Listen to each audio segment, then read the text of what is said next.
Hi, welcome once again to M5's English language learning program, Let's Speak English. I'm Gav Duncan and I'm here on your TV to help you learn English. Now, are you sitting comfortably? Yes? Good. And are you ready for today's lesson? Yes? Good. Okay, well let's learn English together. Welcome people, welcome, welcome, welcome. Welcome to this, the last lesson of the week. And the lesson where we're going to have a look at Chris's song and make sure that we understand everything connected to it. All of the vocabulary, even if some of it is, well, a bit depressing. It's not all nice words, we know that. In other news, who knows which lessons this is? Yes, it's time for you to get your calculators out. This is week 67. This is the last of 5 lessons. We have 5 lessons a week, and this is week 67. So, that means, yes, that means that this lesson is lesson 330. What about that, eh? We're starting our 330th lesson today, here, now, right now. In fact, and we're starting it with Chris's song. Chris, let it rip.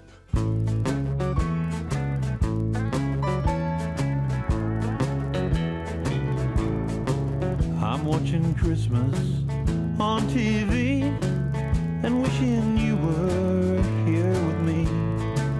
Merry Christmas from 1,000,000 miles away.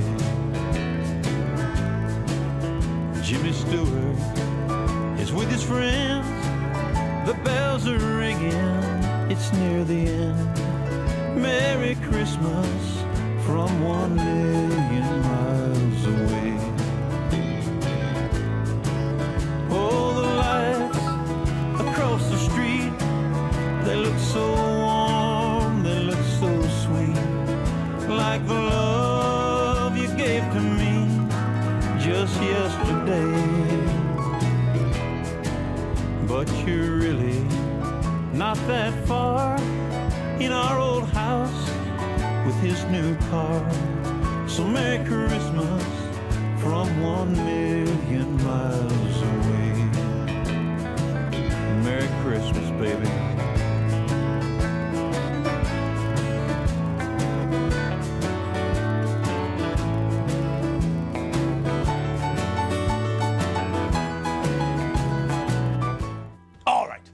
We all know the story, don't we?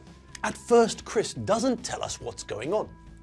All we know is that he's watching telly, and it's some sort of Christmas film. Then, slowly, he starts to reveal, to show, to tell us more and more about what's going on.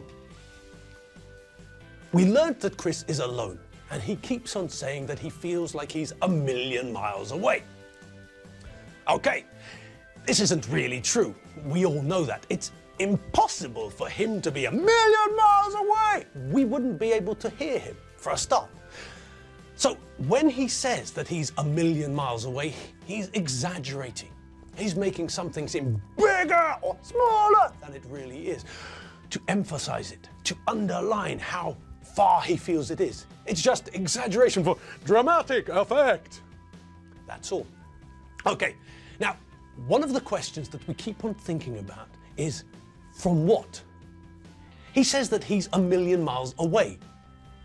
But from what? He's using the adverb away, so we know he's talking about being a certain distance, in this case 1,000,000 miles, from a certain point or thing. But what is this thing? Is he, for example, 1,000,000 miles away from the capital of Bulgaria? No.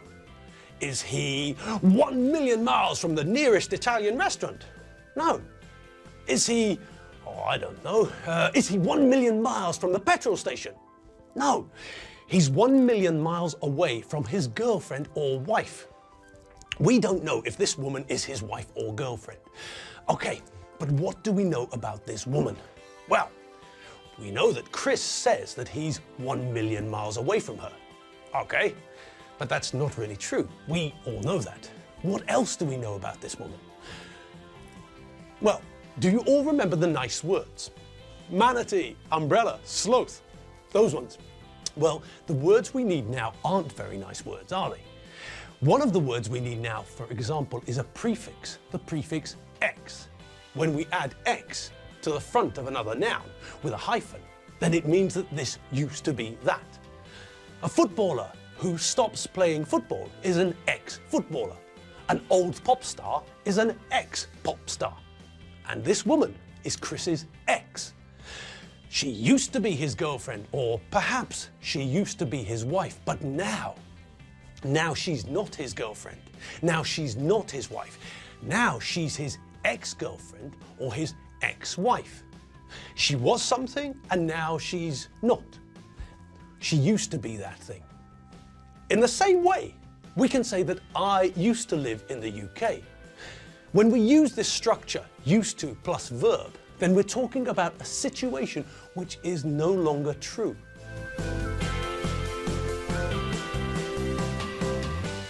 When we use used to, we're talking about something that was true in the past, but which isn't true now. She used to be my girlfriend, but she dumped me. Now she's Johnny Depp's girlfriend. I used to work at Wembley Stadium. Now I work as an English teacher. I used to live in the UK. Now I live in Hungary. Now the form we use for this is very simple. We start with a subject. It could be me, you, Johnny Depp, Chris, Alfredo, Richard Nixon, anyone really. And the form doesn't change if the subject is singular or plural. That's another easy thing, isn't it? We don't have to worry about changing anything when we want to talk about a plural subject. The form is the same for both singular and plural subjects.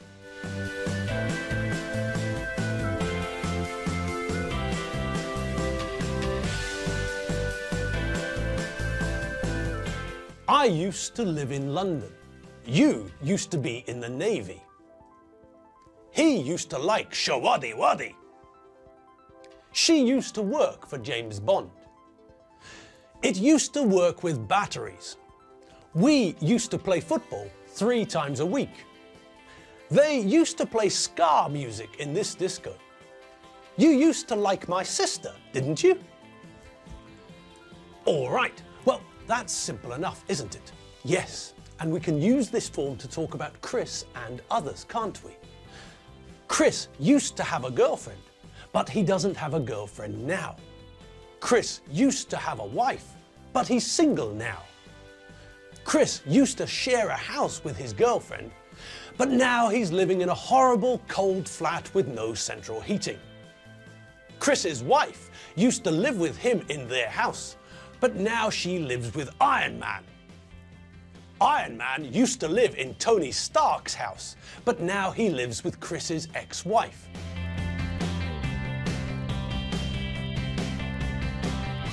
So we know that Chris used to live with his wife in their house. Chris's wife used to live with Chris in their house. And Iron Man used to live in Tony Stark's house, in the basement or cellar. Now, however, Chris has moved out of the house and Iron Man has moved in. Iron Man's car used to be parked in Tony Stark's garage. Now, Iron Man's Audi is parked in Chris's old garage. Chris used to live in a house. Now he lives in a horrible cold flat. Chris used to live with his wife. Chris's wife used to live with Chris. They used to live together. Now Chris doesn't live with his wife and she doesn't live with him. Now Chris lives on his own and his wife lives with Iron Man. Okay, well, we saw how easy it was to use the positive form, didn't we? All we have to do is pick a subject, either a singular subject, I, you, he, Alfredo, or perhaps a plural subject, the Beatles, Omega, Pan's people, or shawaddy-waddy. So, as we saw earlier, it doesn't matter if we're using a singular subject or a plural subject. The form is the same. We start with the subject, then add used to, and finish with a verb in the infinitive without to. Simple.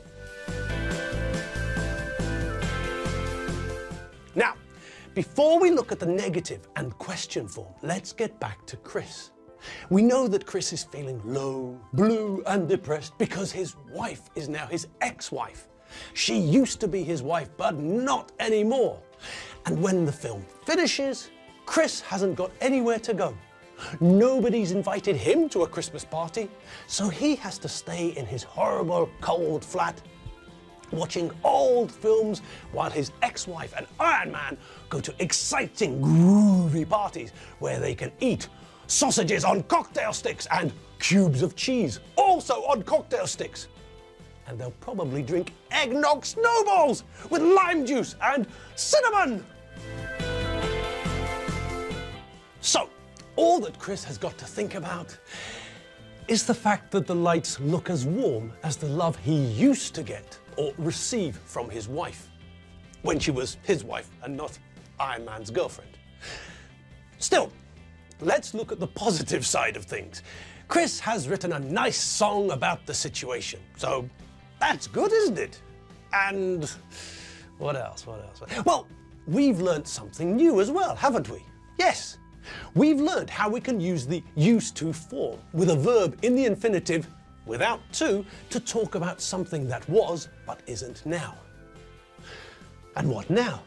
Well, let's just think about that for a second. What day is it today? It's Friday, isn't it? Yes, you darn tootin' it's Friday.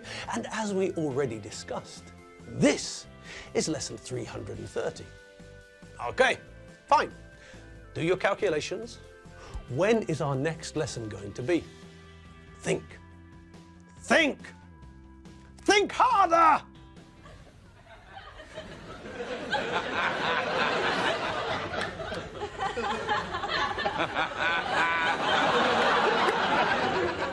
Yes, that's right, Batman and Boy Wonder.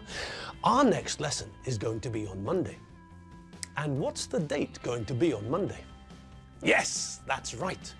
Monday is the 1st of January, the first day of the year, 2018. And what does that mean? Yes, bingo! That means that Sunday is New Year's Eve. Party time! So, have an extra special weekend. It's the end of the year. Party like it's 1999 or something. Forget the problems that Chris was banging on about. Concentrate on the fact that he was singing a nice song and think about how positive things are for Chris's ex-wife. I mean, look at both sides of the coin. Chris is all upset because his wife's left him for Iron Man. But if we look at things from her point of view, then she's left a bloke with a guitar and now she's going out with Iron Man. So he's got an Audi. Positive thinking. Always think positively and get into the shower before you go out dancing on Sunday evening. It's going to be the last day of the year. You'll be dancing into the first day of 2018. And what don't we want to smell like? Yes, that's right. We don't want to smell like a homeless dinosaur's armpit. All right, folk, have fun. Have a fantastic New Year's Eve, and I'll see you all again on Monday in the new year. Have fun. Have a great end to the year. Enjoy yourselves. See you later. Have fun, and don't forget, if you get some free time, www.mediaclick.hu. See you on Monday. Bye.